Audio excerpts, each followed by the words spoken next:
Hello and welcome to the latest webinar in the Elemental Talks programme. Our topic for this session, jobs, skills and opportunity, the green industrial revolution and the climate emergency. Your chair for today, I'm Jim McClellan, founder and editor of SUSMeme, home to both the magazine and the top 500 rankings.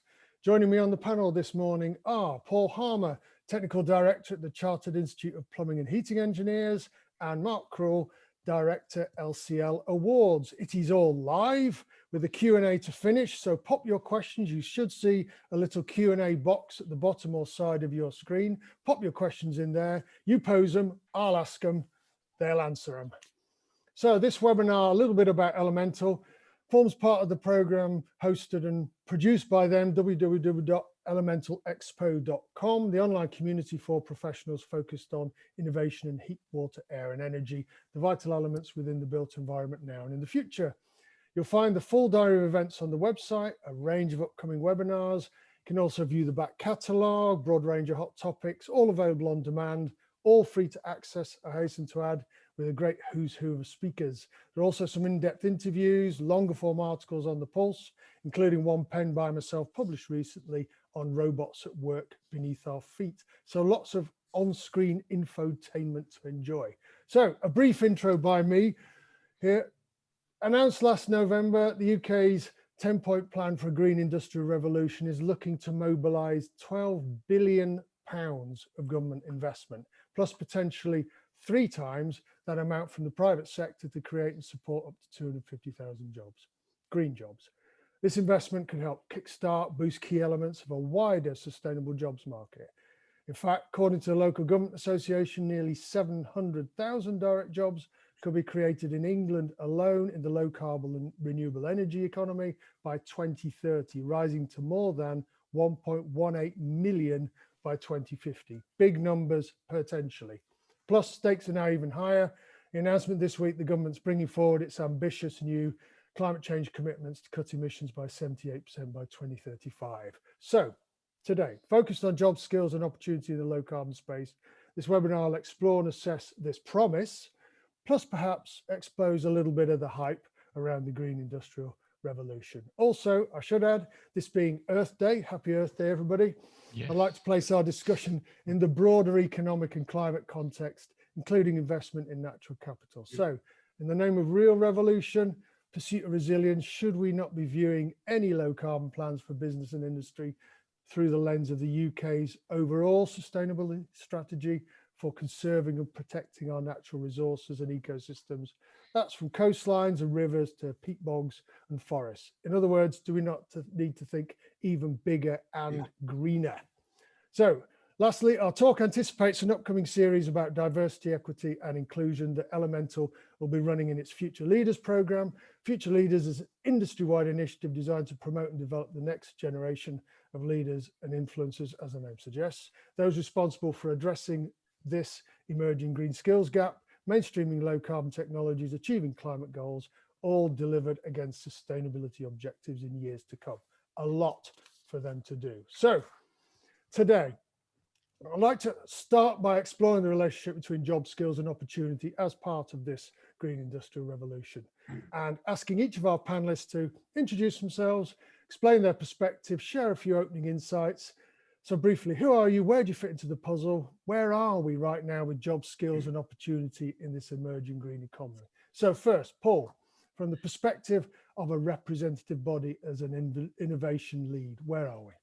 Right, so the Chartered Institute of Plumbing and Heating Engineering is an educational charity. So we're all focused on protecting the safety, health and welfare of the public through professional plumbing and heating installations.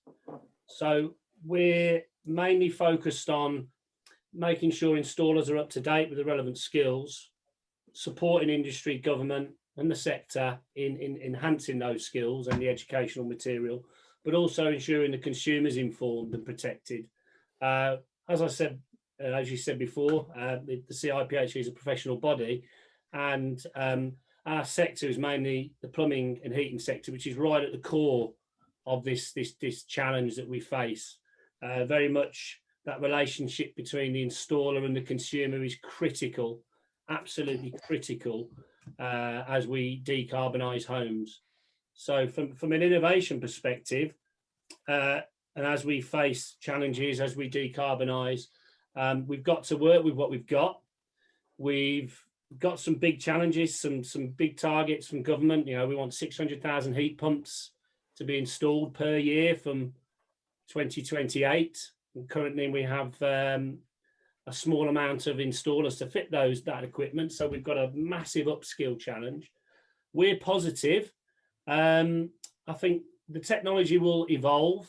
We've got this build, measure and learn process. We're going to have to learn. I know it sounds a bit daunting, but we've got to learn as we move, build, measure and learn. The innovation really at the moment, I think it's got to be around the communication, the interaction between that installer and the consumer, and the way we educate. You know, we're expecting a lot from the installers. They've been installing high temperature fossil fuel boilers for many years. We're now having to move down to lower temperatures, such as 55 degrees, which takes a lot more thought. So yeah, that's just an overview, and I'll finish off. And it's all about that co-design in the home between the installer and the consumer. Excellent, nicely put. And build, measure and learn, and you have captured how we are very much in this transition period. It's called that for a reason. You know, a lot of change has to happen, positive. And Mark, from the sharp end of best practice, certification, training and assessment, okay. how do you see things? As LCL Awards, we've been in the building services industry since 2004, since we started as a certification body and an awarding organisation. And we've been on the renewables journey since probably about 2006, 2007, and designing qualifications and having them run through a network of approved training centres. And we've seen demand for those go up and down, and we've seen installers, lots of them looking to take on new challenges, take on new skills, and they've done those, and then they've seen that market pulled from under them again. But this sounds like, you could think it sounds like the same thing again, but in my mind, no, this is a completely different ball game we're entering now. The seriousness and the discussions and the changes that are going to happen are for the long term, which is great to see, and that's what we want. So we are working with our industry stakeholders to try and produce qualifications that the industry needs to move forward and add skills, whether it's in heat pumps, working with people like the HPA, Heat Pump Association, or on the low carbon design and heating qualifications, working with the CIPHE and POL, trying to develop a suite of qualifications that will take the installation trade forward. And this pandemic has accelerated that. It's accelerated the way we work, and it's accelerated that work with the green industrial revolution being there. So these things do offer challenges, but they also offer opportunities sometimes, and I think there's an opportunity to make some substantial changes and serious changes for our futures industry that will last a lifetime and meet the challenges to come. Excellent. And yeah, different ball game. Good to hear you say that, because we have all seen a number of false dawns, whether around grants and funding or programs previously, but good to hear you feel that there's a new sense of momentum and purpose and seriousness about the opportunity now. Definitely. It's good. So, and from that up note, then in the middle of this discussion, I'd like really to talk about the challenges, the conflicts. I'd like to zoom in on specifics and really look at the pitfalls, to be honest, the potential obstacles to problems. So what are the issues? Innovation, cost, culture, training, education. What needs to change or accelerate if we're going to make these UK climate and growth targets actually doable? So the difficult stuff. Begin with you, Mark. So if I sort of say 10 or 15-year targets, pump priming cash, we've heard the numbers, obviously help, but you need the standards of regulation to drive the uptake, the investment in low carbon growth over time, to make compliance critical, present a compelling business case. So where is all that detail that's necessary to make these green dreams a reality? That detail is not necessarily there yet as far as qualifications, but it is happening. Our experience over the last year of bringing together lots of industry stakeholders, from manufacturers to trade bodies to representative manufacturers groups, there is a great drive to want to do that, and industry taking hold of it. And that's what we really need. As an awarding organisation, it is us to take the industry standards and turn them into qualifications, not for us to write the industry standards. And sometimes The industry maybe views work like that as being a bit of sort of dead work, but now there's a lot of industry sign-on to realise that if we get involved, we make the standards, then we get the qualifications and we get the skills that we want and we need for the future. And that's what we're there to do, is to really to respond to the industry stakeholders, and that is happening at the moment. And I kind of see with things like the future home standards coming through, they're going to drive that, and you can see what's maybe going to happen in 4 or 5 years time, which we've not been able to see before. And the roadmap that's been put in front of us by people at Bayes shows us a serious now and a long-term commitment to make these changes, which has been the takeoff. My friends now talk about heat pumps. You say what you do, and they go, "Oh, you do those heat pump thingies? What ground? Yeah." It said, "Yeah, we train people in those, and people know what they are now. That was never there." Look at the take up on electric vehicles. I was just looking at the figures that came out through a couple of weeks ago, and between electric vehicles and hybrids, they make up 50% of the cars being sold now. And that is a phenomenal change inside 12, 18 months. So that has started, and that has to there, and the grid and the power grid has to be there to develop that. So you can see there is a demand for change, there is an appetite for change, and there is a willingness. We need to make sure those regulations encourage long-term thinking, long-term planning, which is what business want. But I think that can be done, and with other people that will get there. Could I ask one there, Jim? Apologies. Yeah, sure. Yeah, so one of the most important things that we've seen, the CIPHE has tried its best to sort of bring industry together. The challenges are so big, we can't be working against each other. There's a lot of different bodies out there. We've got to pull together. So I think with a tendency, we blame government for everything. Let's look at government and say, look, this, you need to give us clarity. You need to give us, the world's changed. We need to be more responsible. So we need to avoid factions going off, doing their own little thing, doing their own qualification. We need to avoid the proliferation of standards. We need to standardize everything and bring it all in one. And we're starting to see it, and we've done well. But, when the challenge is so big, when the economy is struggling, people look for maybe a land grab to try and protect their position. It's difficult, but I think we all need to pull together. So that's critical from a standards perspective and an education perspective to protect the consumer 100%. Good point. And I think we're seeing now, I mean, we always used to hear maybe on conference platforms, whereas like communication and collaboration, and they were often a little bit nice to have, and but they're now business critical. Without that communication, without that collaboration, we're literally not going to hit some of those targets. And if I could just, Mark, ask you one little follow-on question to what you said there. You said it's happening. It's great. Is it happening fast enough? Because it's not as if we have endless time. The clock is ticking. Those dates are racing up quicker than ever, it seems. Is it fast enough? That depends upon what your target date is. So I would say it's happening fast at the moment. All of us still have existing businesses to continue to run. So the existing structure is still there. That still has to operate. So you still have to be giving your time and resources to that. But I think more time is now being given to planning for the future and making those changes than has ever been done before. So everybody wants everything now. Why does it take so long to produce a standard, to produce a qualification, to get it out there? But they do take time. They take a lot of input from people, and often that work is being done free of charge by people. It's been done in their own time. From companies, they're being freed up just to do these things in and amongst what they kind of do as a day job. It's not very often it's someone's full-time job, so they're fitting it in. So I think it is moving at a pace now. But I think maybe if you're at front at the coalface and you do the installation, you don't see that going on. But I think from behind what I can see, it is moving at a pace. Everyone is coming together, but finding that common direction can be difficult at times, as Paul alluded to. But yeah, I think it is.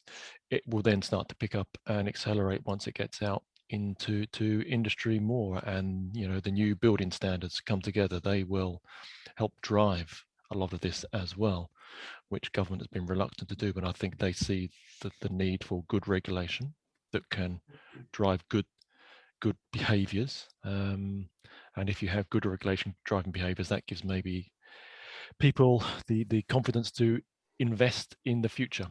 if you're an installer, to invest in that time to upskill your business, upskill your staff, change the way you offer and you talk to your customers. That takes a lot of time, and people want confidence to go, yeah, I can see that's a good investment now, and I'm going to start to do that. I'll do it slowly, but I will start to do that. And it might take them 12, 18 months. It isn't an instant thing, generally, for most businesses.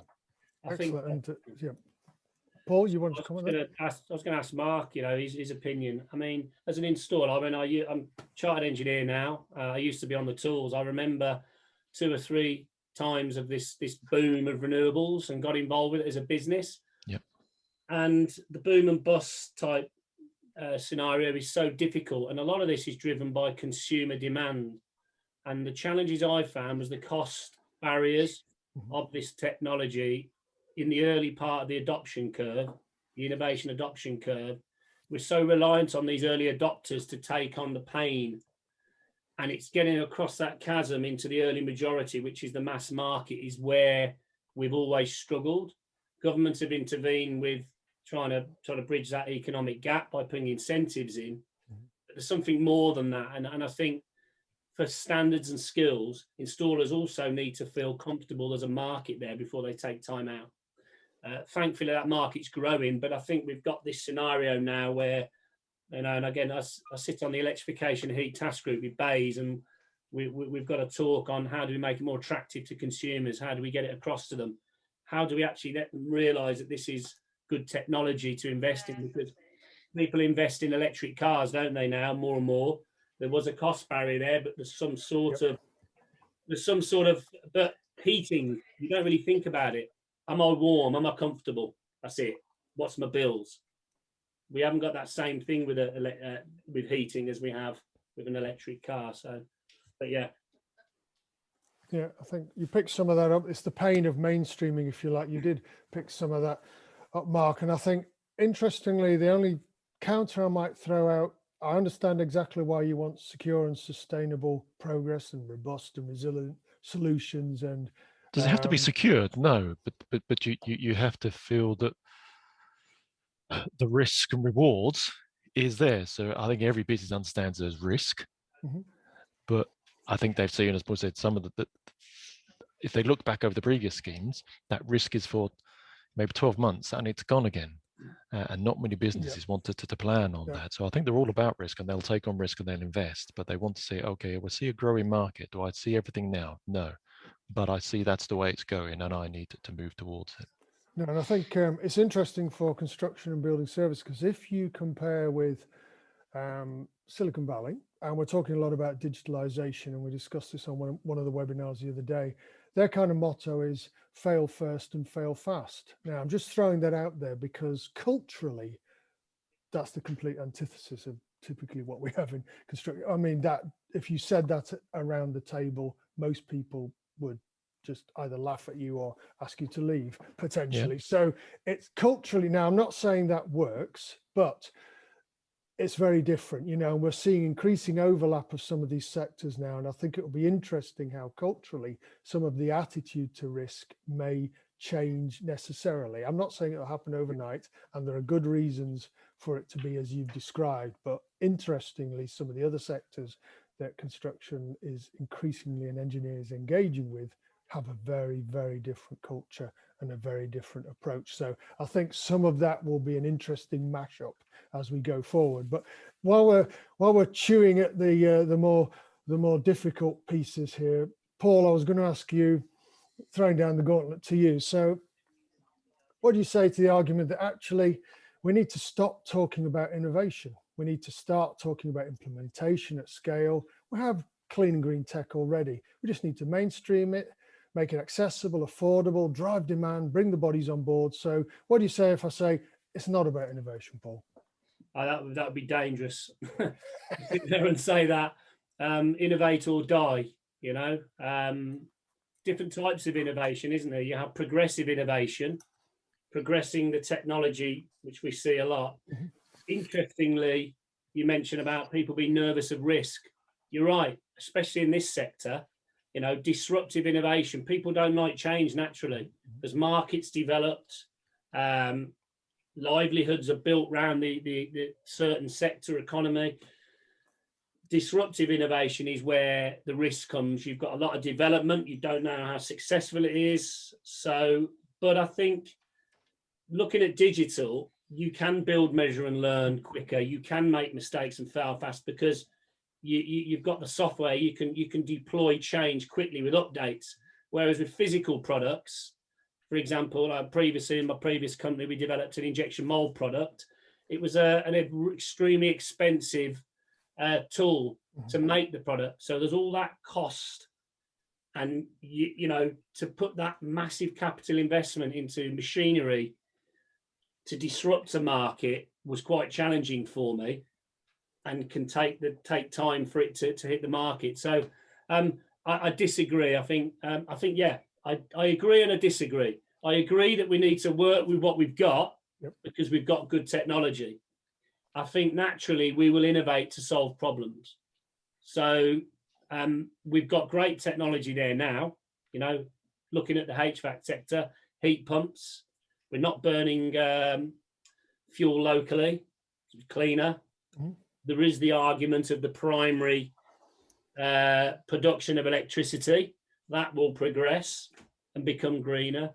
But I think the innovation for me needs to get around the way we communicate, the way we interact with the customers, the tools to help the upskilling. So digital tools, digital training. With the pandemic, you know, with the classrooms have been more empty. And I know in my sector, I know you mentioned on diversity and inclusion. Well, there's a large amount of people in our industry with some sort of learning difficulty, some really high numbers. So, you know, to sit there and expect people to read books constantly, we've got to engage. You know, it's an innovation gap, it's a knowledge gap. So we've got to innovate to close that gap. So yeah, it's a very interesting question, very broad, and I think it's a very detailed discussion, really, to get to the bottom of that one. Nice answer. And obviously, I didn't exactly expect you to agree wholeheartedly. But Mark, if I could perhaps bounce that onto you then, in that we have talked about innovation in training, learning, not just in the kit and the tech, yep, and the stuff, but in the people skills. You know, what about innovation and the opportunity and scaling that rapidly? So that does exist. There are barriers to that. There's barriers in if I understand that kind of training centers out there, and there are barriers to do that because trying to find the space, time and money within a center to completely refocus your training center to bring in new kit and equipment that has quite a substantial high capital cost. So that is a barrier, not insurmountable. So that's down to the owners whether they want to invest, but it's also down to the rest of the industry. Are they willing to help that? They want to see modern training centers with kit and equipment that reflects what's happening in industry now and to the future. Well, they have to get involved with those training centers and help them, both in facilities, but also in skills. Yeah, I know a lot of trainers, and you know, a lot of them are really kind of fantastic trainers, fantastic knowledge, but they tend to be training now. So they're not at the cutting edge of industry now. So it's beholden maybe some of the industry stakeholders to help to take people to kind of give them new knowledge and skills that often lies with manufacturers, because they are at the cutting edge. They kind of see everything, but does that then roll its way out of them to the wider industry to allow other people to pass that on to those coming in industry or apprenticeship level or those upskilling? That doesn't always happen, and that does need to happen. So that knowledge needs to make its way out of some of the people that kind of guard that to the wider industry, so it becomes knowledge that's available to all, as freely given and freely used. You talk about an appetite to train. I think the success in things like that, the RITS vouchers, the recent thing that's happened on, you know, being able to get vouchers towards your training for heat pumps and solar thermal. I think they sold out within kind of 2 days. So that shows there's an appetite to do it. There's an appetite of enough people out there to really kickstart it. So you always get people that will be the first people to take it up. But if enough people do that, then those that are behind will start to come with them when you get sufficient numbers. And as Paul says, educating the consumer, because it's down to the consumer. If they ask for something, And somebody has to either say why they can't have that, or give that to them. And so one tiny little follow on, Yep. Obviously we're doing this on Zoom now, virtual learning, Yeah. now not everything can be done virtually, Nope. obviously. I wonder if you just had a thought on, if we are coming out of lockdown now, potentially we're able to get back into physical learning environments and hands-on stuff. How do you see the balance? Is it going to be that digital is going to offer us loads of additional opportunity, or might there be a little bit of a flip that they try and do things on the cheap and just offer a virtual alter? Is it all going to be good news thanks to this new virtual I would hate to see experience? everything going virtual, and I would, from our point of view, kick against that. So virtual, I think it'll be a blend. So virtual learning of some things is really good. Being in a classroom with other people around you still has got value, apart from the way that it's delivered and trained. The fact of being with those other people, that swapping of ideas, talking to people, break times, sitting down, learning what other people are doing in their businesses and other things that you hadn't considered before, I think actually adds a lot. And the practical, you can't do that virtually. You have to get in there. You have to see the kit. You have to get your hands in it. You have to be assessed practically to see, can you actually do what it is you say you can do? So that is still going to have to be there, but the blend is changing now. So it would have been very minimal maybe online, but that is going to change. But it will be a blended approach, which is as it should be in life. We shouldn't all still you can't just all stay at home and do everything virtually. Absolutely, as evidenced by everybody who's happy to get back in. We're social people. Pub, beer garden. But we're social in everything that we do. Absolutely. In learning and in play. In learning, we're still social. We learn from other people. We learn by watching. You learn by listening. You not just by being told on Zoom. So. Yeah. Quite right. And so I think now I can see one or two questions coming in via Twitter and LinkedIn also, or if you want to pop them in the Q&A box, bottom and type them there. So having looked at some of the problems or the issues or the challenges, shall we say, my third round of questions, if you like, I've got it labeled as positives and hopes. So these are the reasons to be cheerful. We're going to look at how strategic and sustainable approaches to jobs and skills might mean the UK can really seize and share all this economic growth and mass employment opportunity we've been talking about as part of this green industrial revolution. So Paul, coming to you first. So how can plumbing and heating be at the heart of a net zero future for the UK? So one of the things we're looking at on the Green Apprenticeship Advisory Panel for the Institute of Further Education Apprenticeships is greenifying skills, greenifying apprenticeships. So do we really need to create new qualifications, or do we greenify what we've got? Just to give you an example, and again, there's two sides to this. There's the existing market, which is the mass for the plumbing and heating sector, the mass market. We're an aging workforce, and then you've got the new entrants. We can't forget the new entrants. In Germany, I think they have over only around 200 apprenticeships, just in general, as a country. Whereas in the UK, we've got over 600 apprenticeships. So do we need to just keep creating more and more, or do we redesign what we've got? So for the plumbing and heating sector, which is at the heart of it, which is water, heat, comfort, efficiency, safety, I think we need to basically adopt what we have. So let's not create new apprenticeships in low carbon. Let's look at the existing plumbing and heating apprenticeship and let's bring that up to scratch.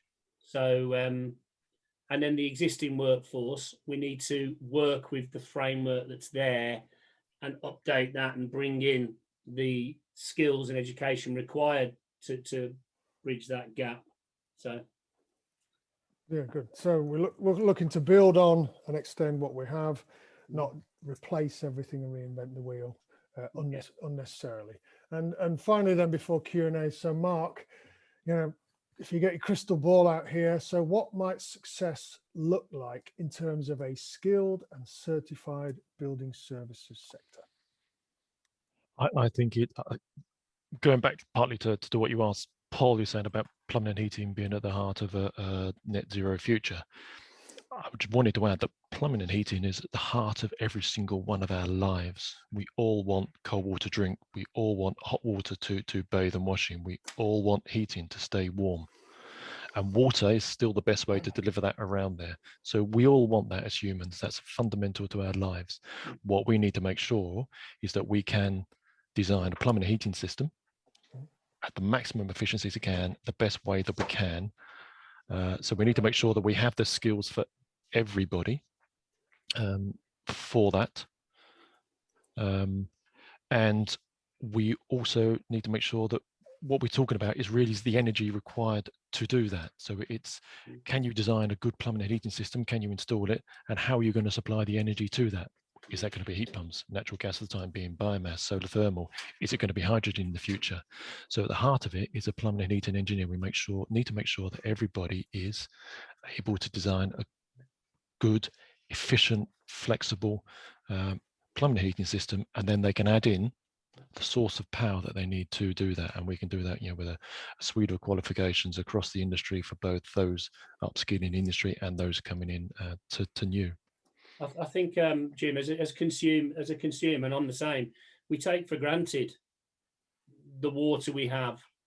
It generally, a consumer's doesn't even know what's going on in the house. It's just, am I warm? Am I comfortable? Have I got drinking water? Can I have a shower? Until it goes wrong. I had somebody recently in the family that the boiler breakdown, it's like the whole world's end. Oh my God, So I think, plumbing and heating is Opus. Sorry? Yeah, Noise. so it's all about the safety, health and welfare. It's not just about efficiency. I talk about, in which order of importance would you put safety, comfort and efficiency?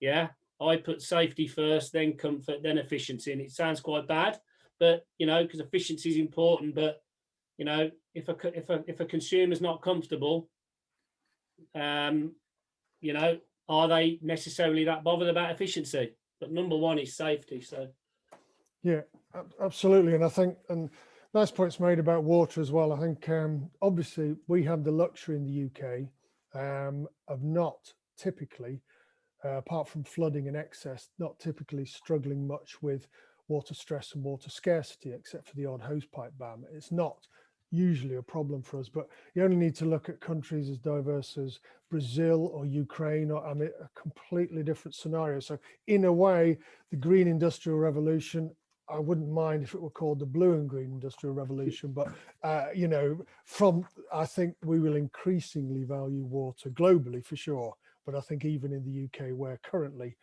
we are have a little bit of a luxury in that regard. So we're now moving then, thank you very much, on to the live Q&A. So pop your questions in the Q&A box. I have several come in via Twitter and LinkedIn. That's possibly my fault in that I have quite a few followers on Twitter, so maybe they've chosen that first. So keep the questions coming then, and Paul and Mark will answer them. So what do I have on Twitter? First up, I have one, I think maybe for Mark. It says, with a blizzard of green labels and proprietary programs to match, do we not need more standardization if we're going to mainstream green?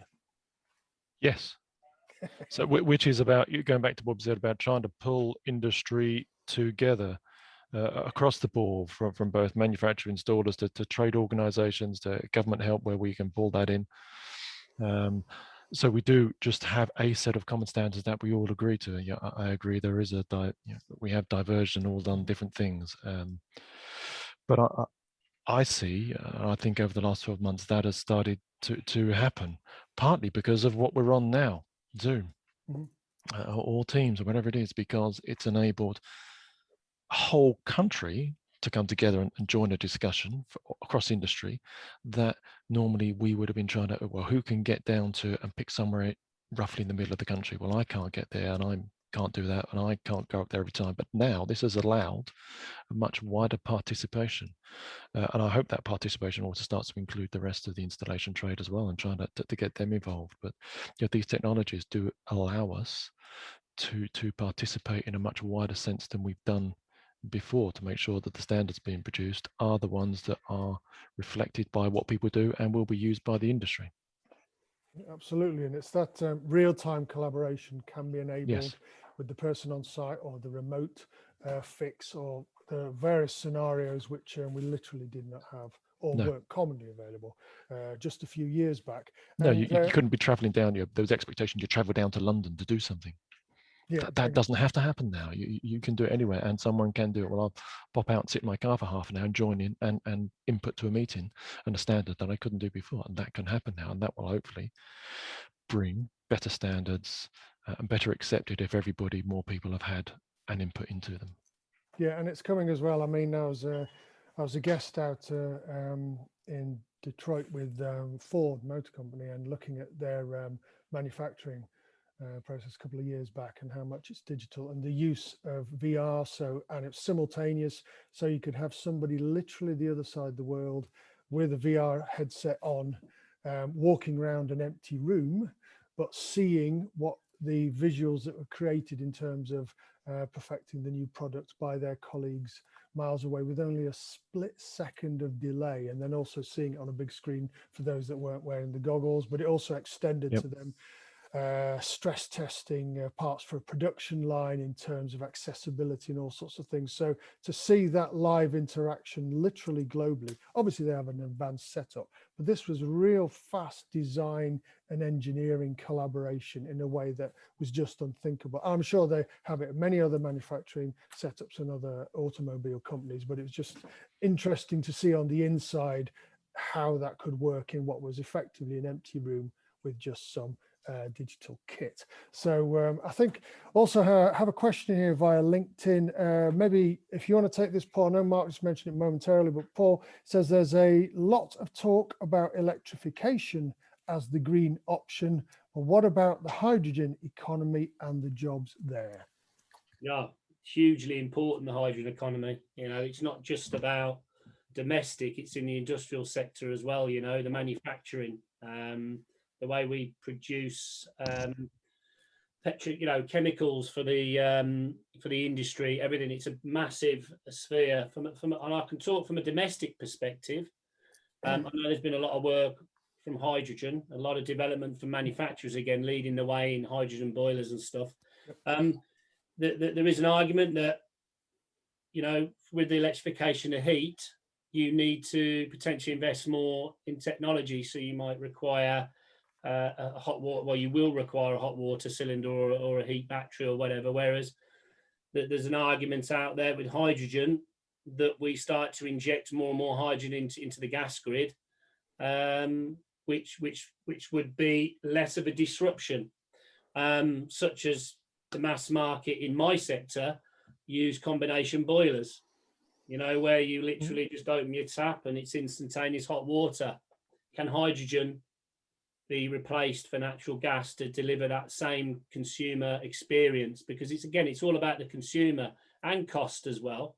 You know, the consumer has experienced a certain level of comfort and convenience for so long. There is an argument out there that suddenly, do I want to start removing my gas boiler and putting a heat pump outside and finding place for a cylinder? There is an argument out there that actually, you know, hydrogen looks like a less disruptive solution. However, what comes with that is like everything, is challenges. Again, we need a new framework for education for hydrogen from the domestic sector on safety and you know, a change of a mindset. But I think, will hydrogen take over the whole country in the gas lines? I don't know. Probably not. Will it be something more like more of a mix? So have areas of hydrogen, other areas more electrification, and that would be my thoughts on that one.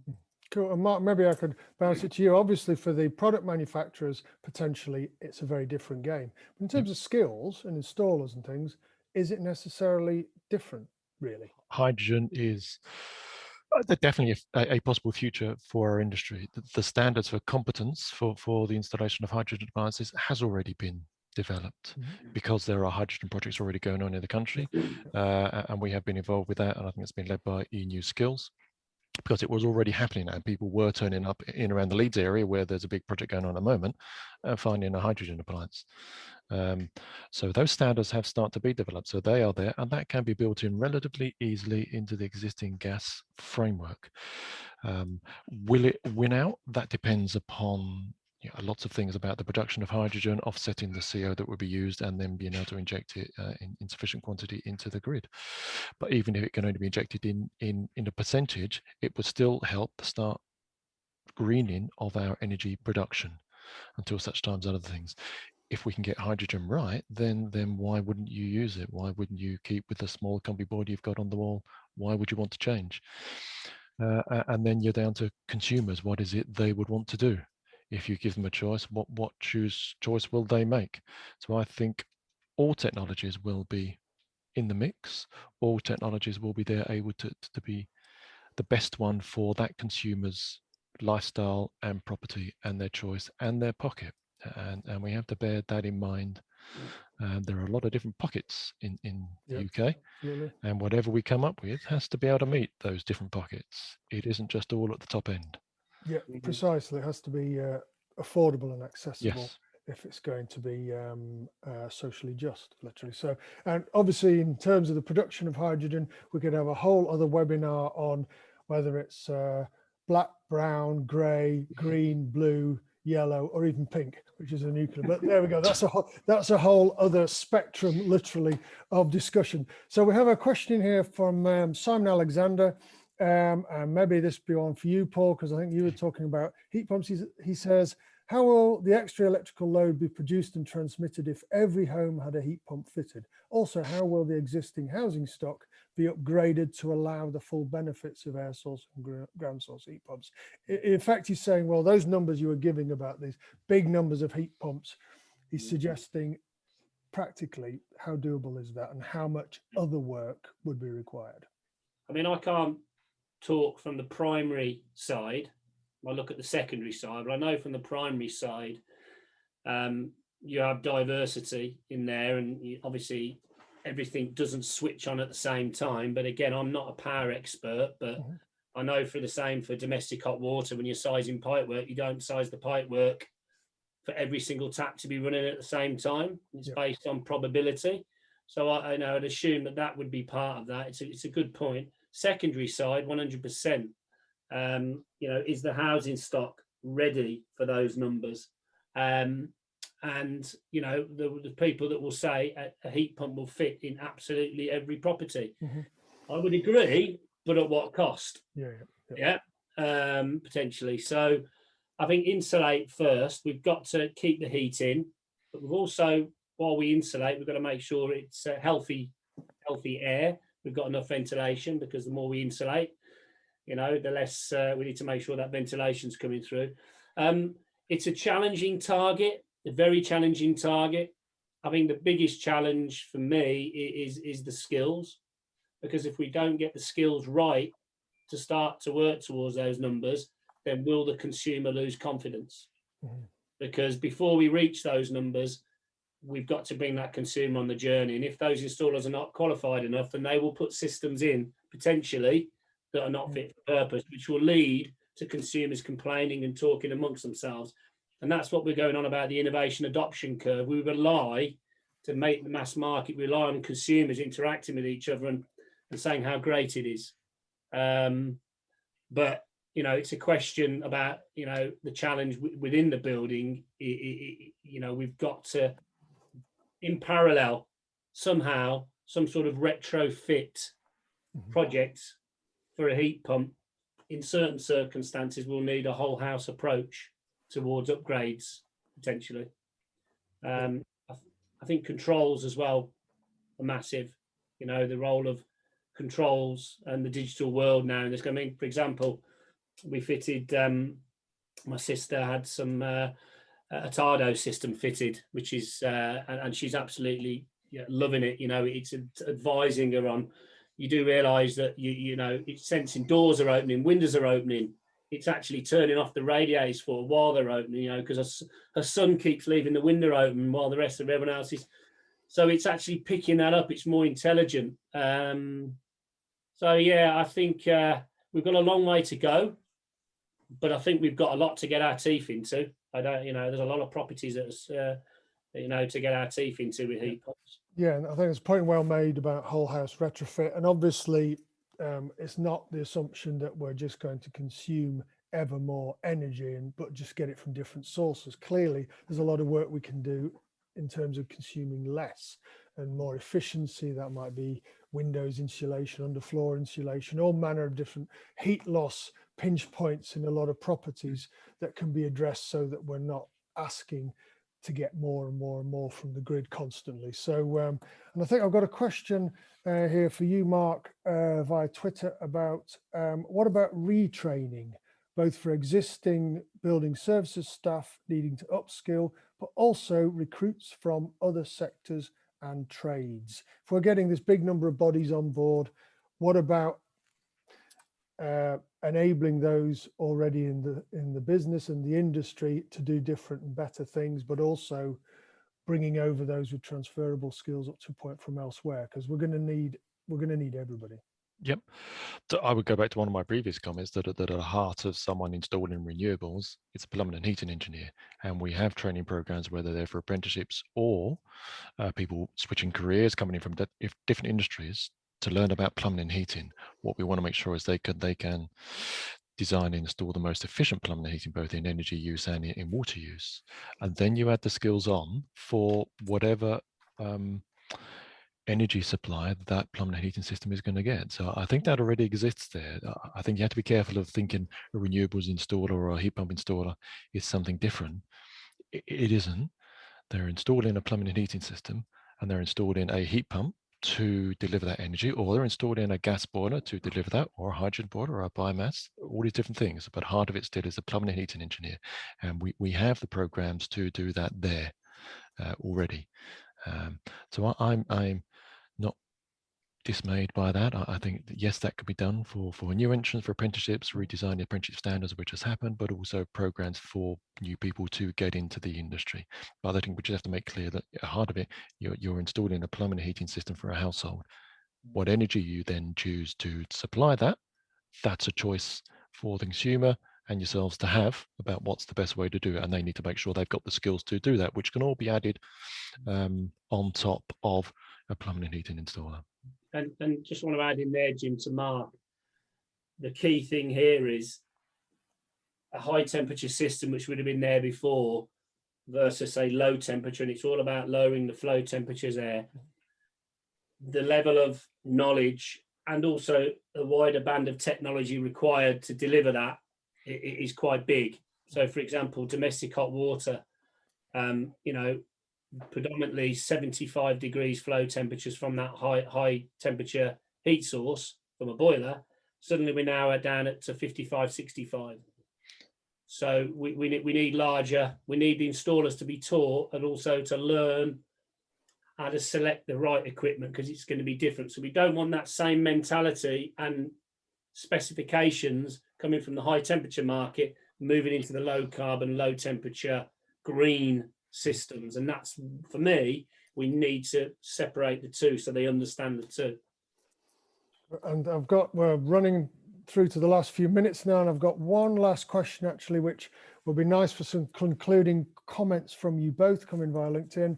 It says, so will any surge in post-COVID activity just prompt a return to business as usual, or will we see this green takeoff? So it's a fair comment. There's been an economic squeeze on a lot of businesses and sectors for sure, and just being busy is going to be exciting, and there is a risk that they just do what they always used to do because they want to get the money in the till. So it's a good question to end on, perhaps.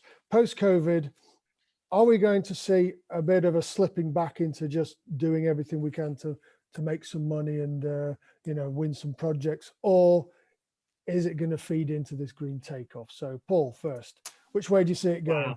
Wow. I mean, that's a really good question. When money's tight, the economy's not doing well. I mean, as an example, one of the family members, their boiler broke down, distressed. They just want heat. will they go for the existing technology for a lot lower cost? Because they can, and give yourself more money, because you don't know, we're going to have another wave and another wave. How long is this going to go? Are people going to go out and spend loads of money? Or are they going to start to keep a few reserves just in case? And if you're up against low carbon technology, are you just going to be looking at protecting yourself in the future? So, I mean, it's not an easy question to answer, but again, time will tell, won't it? But that is a massive factor, and I'm really glad it's been brought up as well, Jim. Yeah. And it's a challenge that government have really got to try and help tackle as well. Yeah. Government and industry, to your point previously, collaborating to build that confidence, to inspire that consumer, investor, funder, you know, to bring confidence into the market as quickly as possible and sell some success stories. As you said, the last thing we want is a backlash, some unsuccessful applications or installations that start, you know, a bit of scaremongering. If we can build some success stories, build some consumer confidence, then, you know, all of a sudden this kind of wave of momentum starts to happen. But it requires work and working together to do that. It's not going to happen on its own, is it? How do we make it interesting? That's the big question now, post-COVID, the green recovery. How can we make low carbon more interesting to the consumer? It's not just about saving money. There's a higher cost, but how do we make it more interesting? That's a big challenge. Exactly, and it's for that blue planet generation. It's how we communicate some of that. And so, Mark, last words to you then. Same question. You know, this post-COVID surge. Yep. Is it going to be a step back, or is it going to be a big green stride forward? I think there's going to be a mixture of both. You said about, will we go back to making money? That's pretty important. Every business goes back to making money. So we have to be careful of talking about making a profit and making money as a dirty thing. It isn't. No. We need to. And if businesses aren't making a profit, then how do they invest in the future? And they need to. So will there be a step backwards? Probably, but we've also made massive leaps forward in the past 12 months, both in this technology, the amount of information that's available, how it's available to you, how you can learn, how consumers can learn. That isn't going away.